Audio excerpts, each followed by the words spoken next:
This is television, that's all it is. It's nothing to do with people, it's to do with the ratings. For 50 years, we've told them what to eat, what to drink, what to wear. For Christ's sake, Ben, don't you understand? Americans love television. They wean their kids on it. Listen, they love game shows, they love wrestling, they love sports, violence. So what do? We give them what they want. We're number one, Ben. That's all that counts. Believe me, I've been in the business 30 years. Well, I haven't been in show business as long as you have, Killian. But I'm a quick learner. So I'm going to give the audience what I think they want.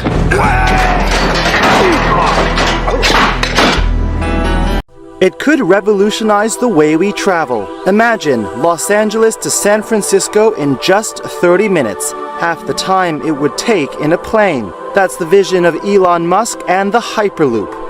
Passengers would travel in specially designed pods that are housed within a tube track. They would travel faster than the speed of sound, or at roughly 1,200 kilometers an hour. And now, this futuristic pipe dream is slowly becoming a reality. Hyperloop Transportation Technologies have received permission to build an 8-kilometer test track in Central California. That will theoretically be the first time the Hyperloop can be up and running. The pods will be propelled using a system of magnets and would essentially float on a layer of air. The 8-kilometer test track will cost about $100 million, a lot of cash for just a test. The cost of the eventual goal of having it from San Fran to LA, well, that's around $8 billion.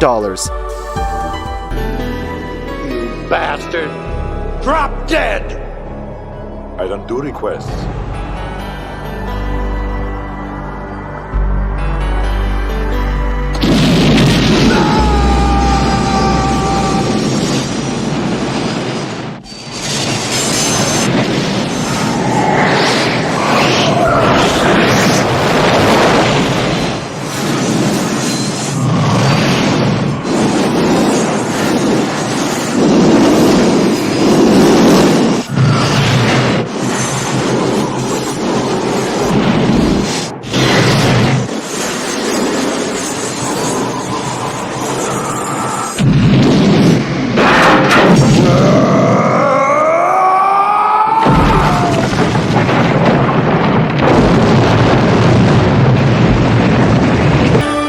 Excuse me, where's the lobby? Down the hall and to the left. Down the hall and to the left. Thanks. Okay, John is great, and she is a great gentleman. He's now president for life. I have to also say that Africa's democratic progress is also at risk when leaders refuse to step aside when their terms end.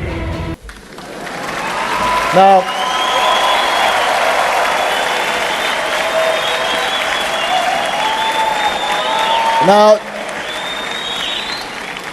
let me be honest with you. I do not understand this.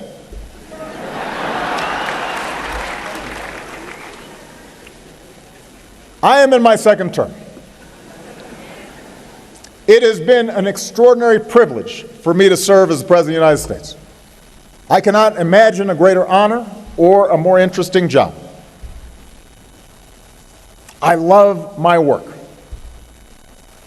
But under our Constitution, I cannot run again. I can't run again. I actually think I'm a pretty good president. I think if I ran, I could win. But I can't. What's going on? How you doing, brother? Huh? Come on, let's get a good one over here. Nobody's ever been faster than this guy. Ever. Of all the billions of people. Hold on a second. Wait, should we get a pose here? Yeah. Come on, man, show me. Oh, there it is.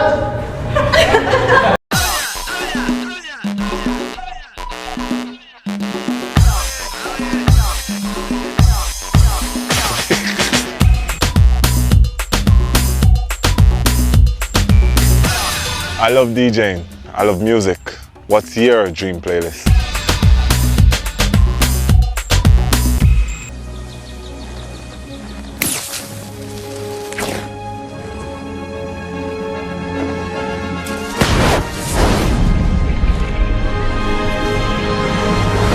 How could I have been so careless? 1.21 gigawatts! Tom, how am I going to generate that kind of power? It can't be done, can it? Doc, look, all we need is a little plutonium. Oh, I'm sure that in 1985, plutonium was available in every corner drugstore, but in 1955, it's a little hard to come by. Marty, I'm sorry, but I'm afraid you're stuck here. Whoa, Doc, stuck here? I can't be stuck here. I got a life in 1985. I got a girl. Is she pretty? Doc, she's beautiful. She's crazy about me. Look at this. Look what you wrote here, Doc. I mean, that says it all. Doc, you're my only hope. Marty, I'm sorry, but the only power source capable of generating 1.21 gigawatts of electricity is a bolt of lightning. What did you say? A bolt of lightning. A sign from God. Just hours after the Pope announced his surprise resignation, the heavens over Rome opened and the top of St. Peter's Basilica was struck by lightning. As the sky was lit up by the huge bolt, it led to speculation as to whether Benedict XVI's boss was less than happy with the news. The apparent divine intervention came as the 85-year-old pontiff sent shockwaves through the church after announcing his retirement, the first pope to do so in 700 years. When this baby hits 88 miles per hour, you're gonna see some serious.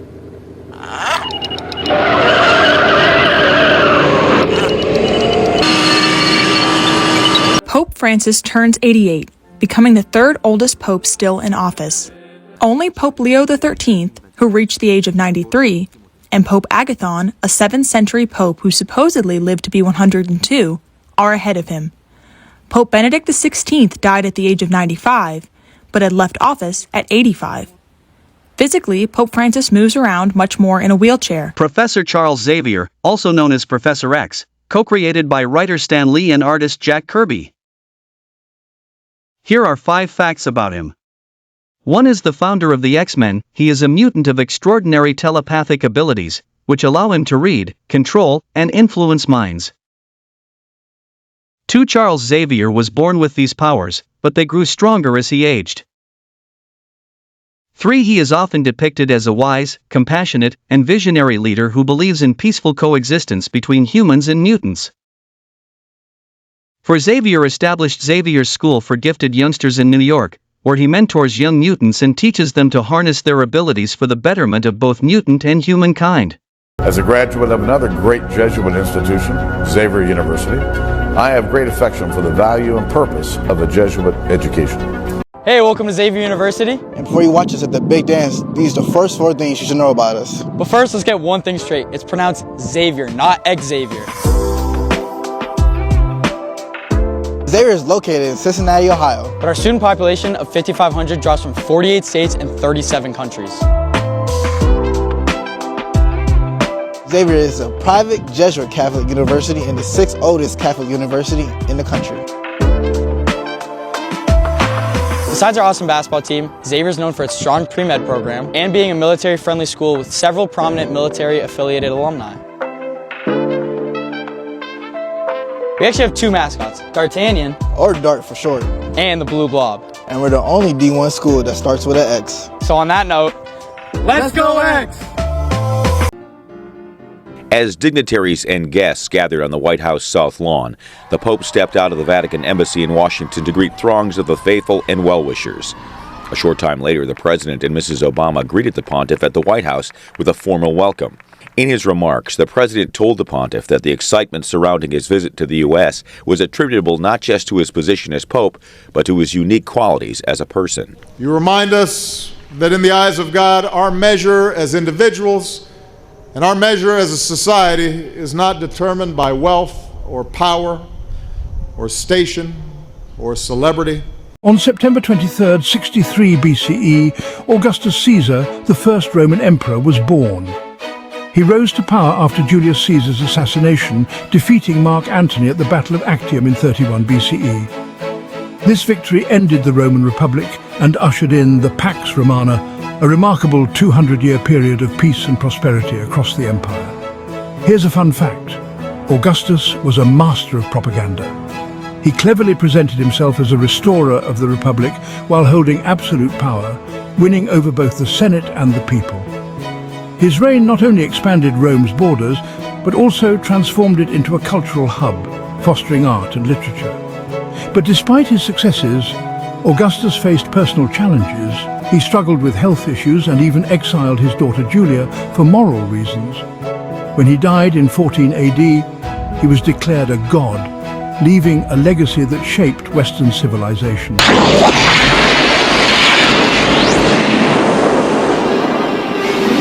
We've had a really great convention so far.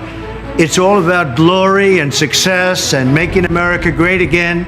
We want success. We want to bring our country to a point that it was at and even beyond, because before the China virus came in, we had set every single record in the book, and now we're doing it again. If you look at employment numbers, if you look at jobs, if you look at so many different things, we're doing it again, and I think next year will be even more successful than we were before the virus came in.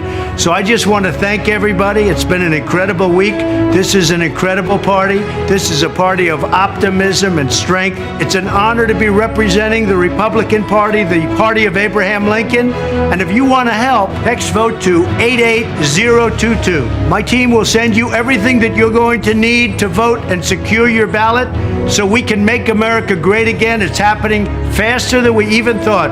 We did it once, and now we're going to do it again. President Trump, who attended Fordham, a Jesuit university, came face-to-face today with the first Jesuit pope. The rest is history. President Trump is now floating the idea of running for a third term in some of his strongest comments yet. The president reportedly told Meet the Press anchor Kristen Welker that he wasn't joking when asked about the possibility, and he said that there were ways around the constitutional term limits on the presidency. I've raised a lot of money for the next race that I assume I can't use for myself, but I'm not 100% sure because I don't know. I think I'm not allowed to run again. I'm not sure. Am I allowed to run again?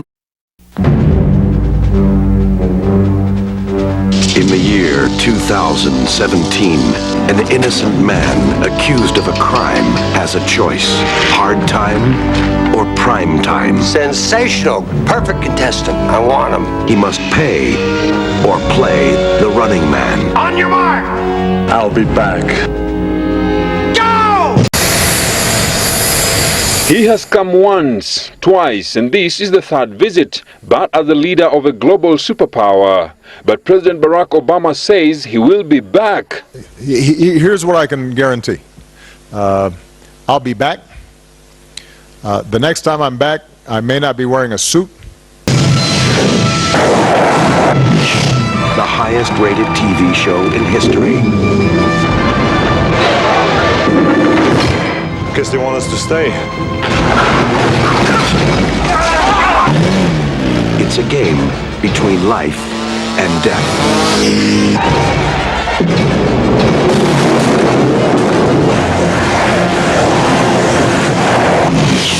Give you a lift.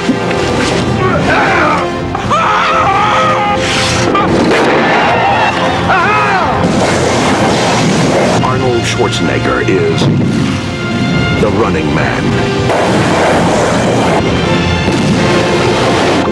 He's playing for a prize. The prize is his life. How about the life? The running man. During his usual Wednesday general audience, the Pope had an unexpected visit, one with Arnold Schwarzenegger. It's a great honor to meet you.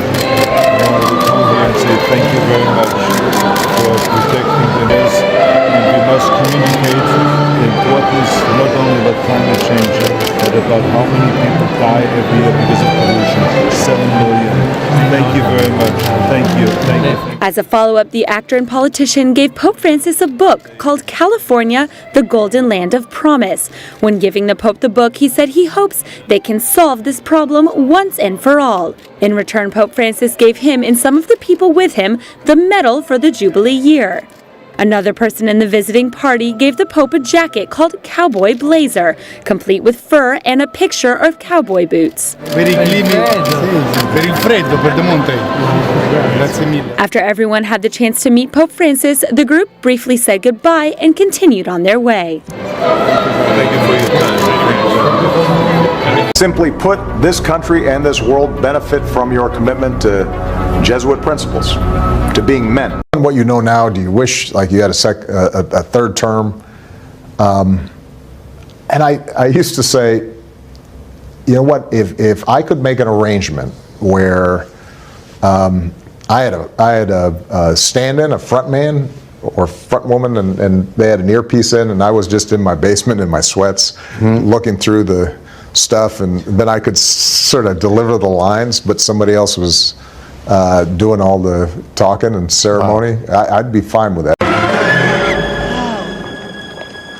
Hi. Are you lost, sweetheart? Are you afraid, honey? Well, why don't you come with me?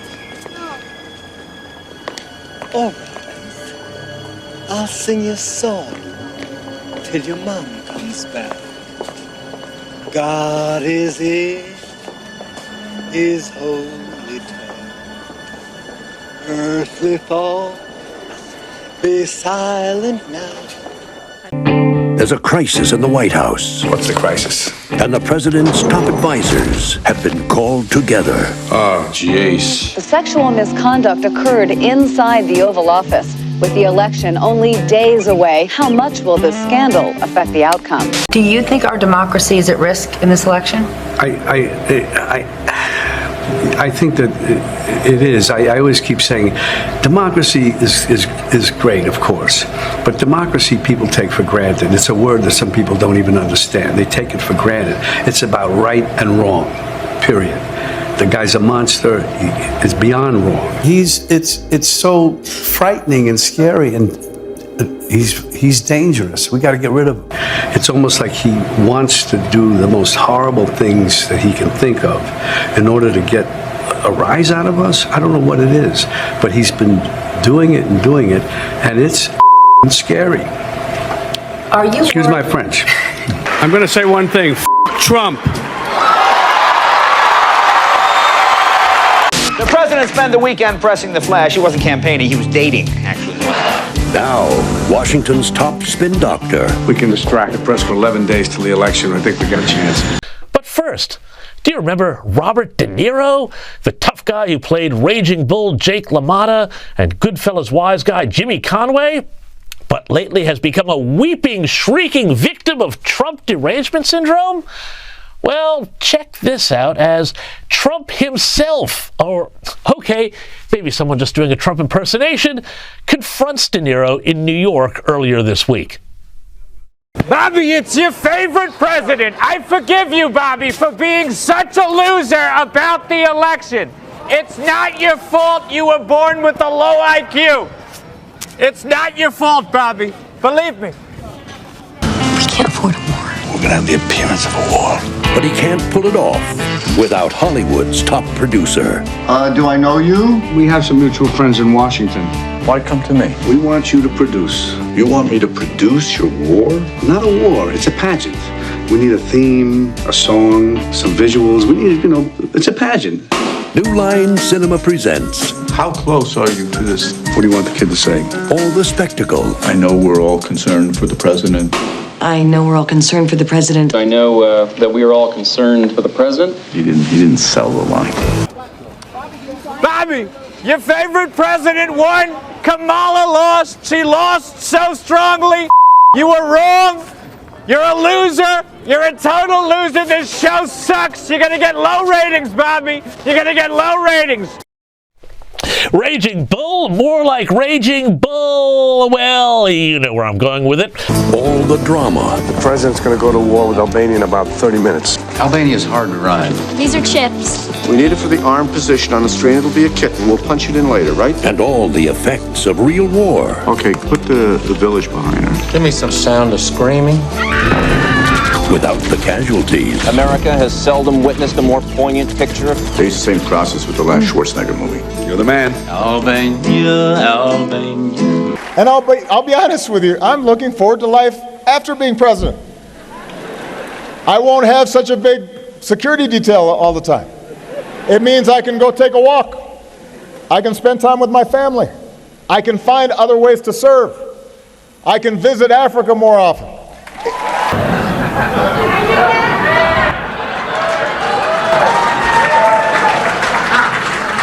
President, no, he's great. Hey, look, he was able to do that. I think it's great. Maybe we'll have to give that a shot someday.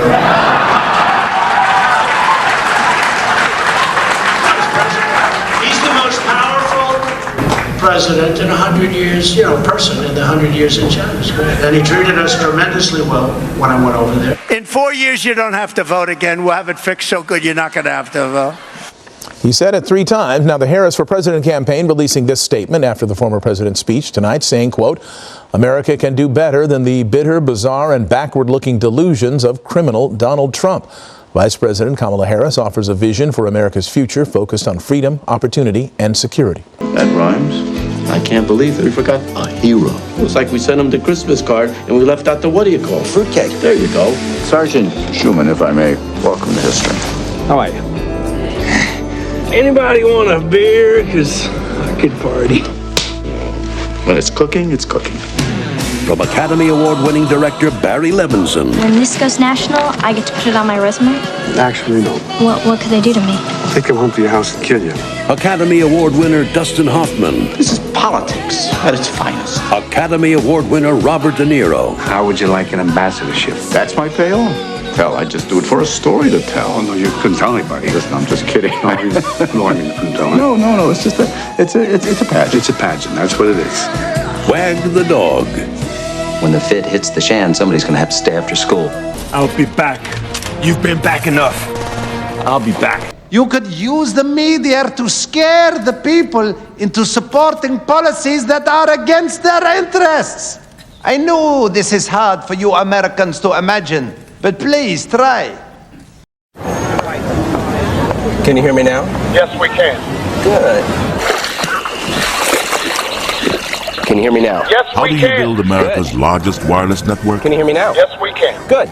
By never being satisfied. Can you hear me now? Yes, we can. Good. Until no matter where you go, Can you hear me now? Yes, we can. Can you hear me now? Yes, your we call can. goes through. Can you hear me now? Yes, we can. We never stop working for you. Today's countdown to the royal wedding is brought to you by Pfizer. What's the update? My dear girl, it's gotten worse than you'd think. Your brother, he's been by, he's had his cry with me at the sink. Nothing's worse. We will emerge onto a cleansed earth, one that we can then reboot in our image. And just how do you intend to achieve this? The means of our salvation are already at hand. I give to you the T-virus. Here, at least deliberately. So quick to tell you that you're grown. Only I could say that for me. I know soul you may be, but in my bones suck the drama dry of meaning. So quick you're with us and then you're gone. Dismiss the sadness and grief. I grew up when I felt your pulse. Grew up when I held your dead body.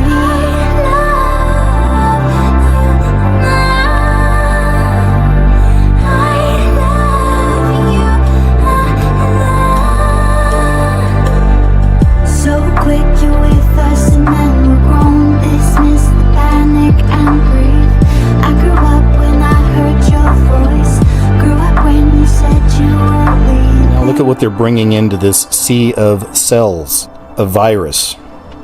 kids, it's time for me to cross over the stream to the other side where I'll Now watch this. It's the virus. There's the Hydra. There's the black Hydra. So quick to tell you that you're grown. Only I can say that for me. I know soul you may be, but in my bones suck a trauma dry of meaning. So quick you're with us and then you're gone. Dismiss the sadness and grief. I grew up when I felt your pulse. Grew up when I held your dead body.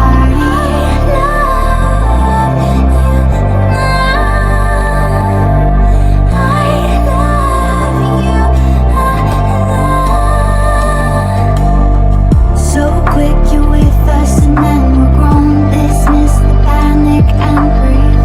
I grew up when I heard your voice. Grew up when you said you were leaving. It's not even real yet for my sister.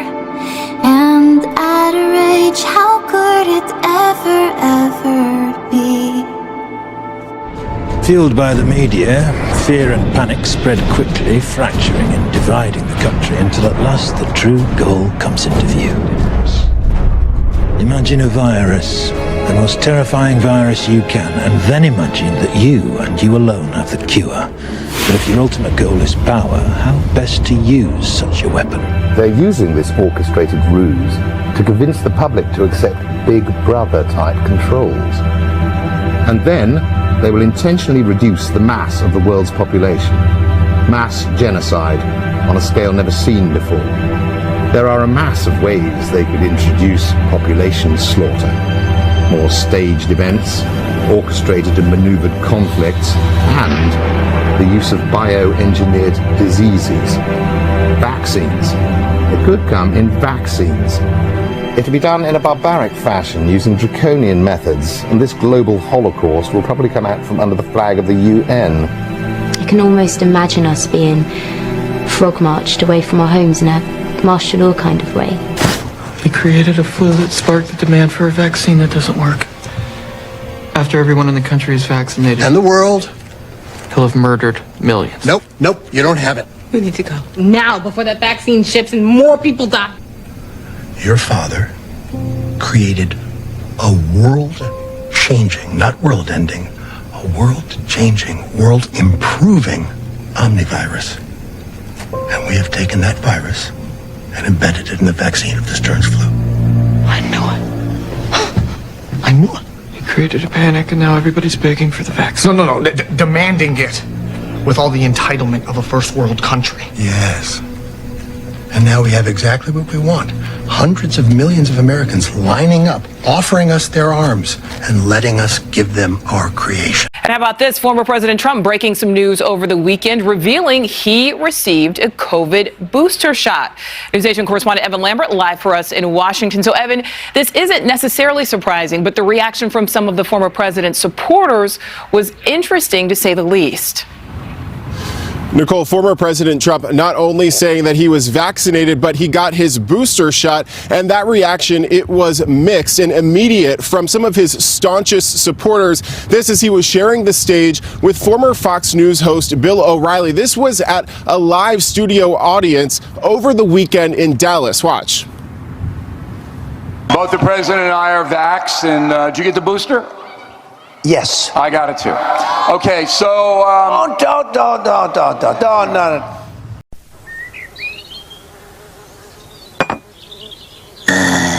Goody two shoes. Betty by Bo's time again. Good night, honey. Sweet dreams, dear.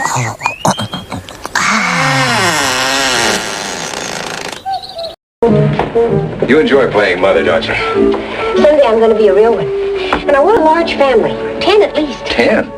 There's an old saying where I come from. On the tree that bears much fruit, the sun shines brightest. I'm pretty sure when every vaccinated person starts dying, they'll trace it back to undetectable virus or not. What we are doing is far bigger than death. Wait, this virus is not deadly. It looks pretty damn deadly. Tell me this. What have you done today to earn your place in this crowded world? We intend to stop human reproduction for 3 generations. The busy, endless global assembly line of babies will grind to a halt.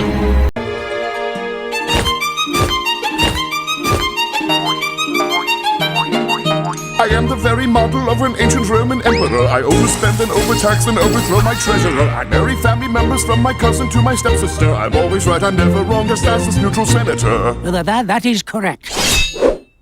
Through sound investigation by Praetorian inquisitors, my mother and my brother were revealed to be conspirators. But mother dear's no longer here, this must help me remember her. I am the very model of an ancient Roman emperor. He fiddles while the city burns, he rules with fear tyrannical. He's lazy, brutish, and ill-willed, he thinks that he's infallible. Santa Smalley's skills from Gaulish writing ungrammatical. He's making Roma great again, dogmatic and fantastical. He's gormless and irascible, tragic and autocratical. Maniacal and radical, positions problematical. His endless goals sabbaticals, his fits are unsyntactical. We're still talking about Nero, right?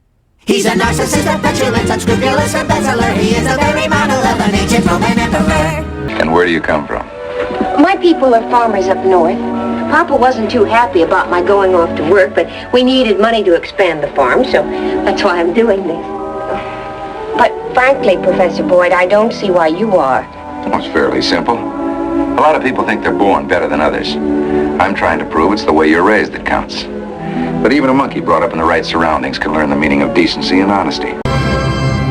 Watch the screen. Here it comes. Look.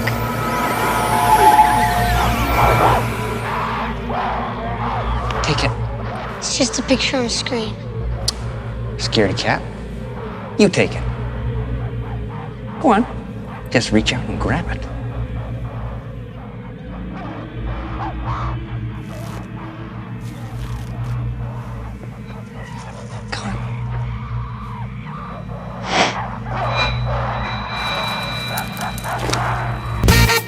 Ronald Reagan started eating our beans in 1966 when he was on the campaign trail to become governor. And we were making mini jelly beans at that time, and he was enjoying those for quite a few years. So he was a fan before Jelly Belly even was born in 1976.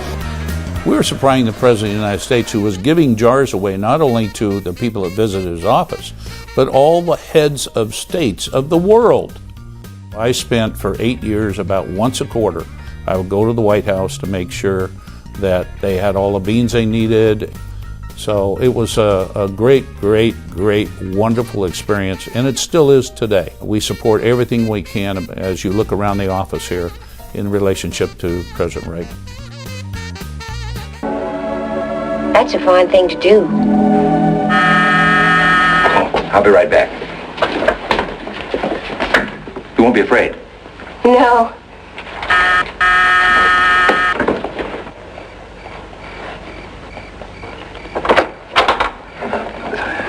Valerie. Well, Peter, at least you're alive. Oh, yeah, sure. Well, aren't you going to ask me in? Well, I was just going to bed.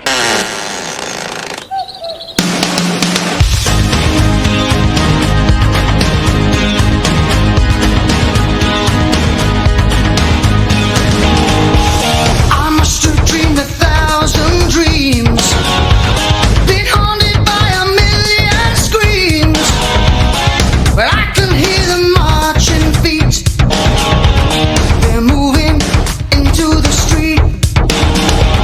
Now did you read the news today? They say the danger's gone our way. But I can see the fire still alight. They're burning into the night. There's too many men, too many people, making too many problems, and not much love to go round. Can't you see this is a land of confusion? If we turn against each other based on divisions of race or religion,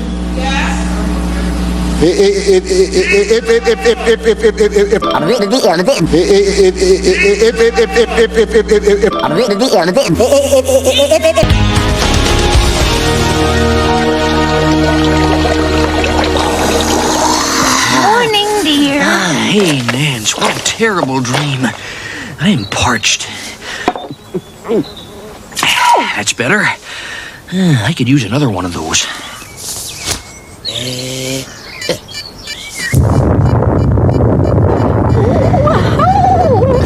That's one heck of a nurse.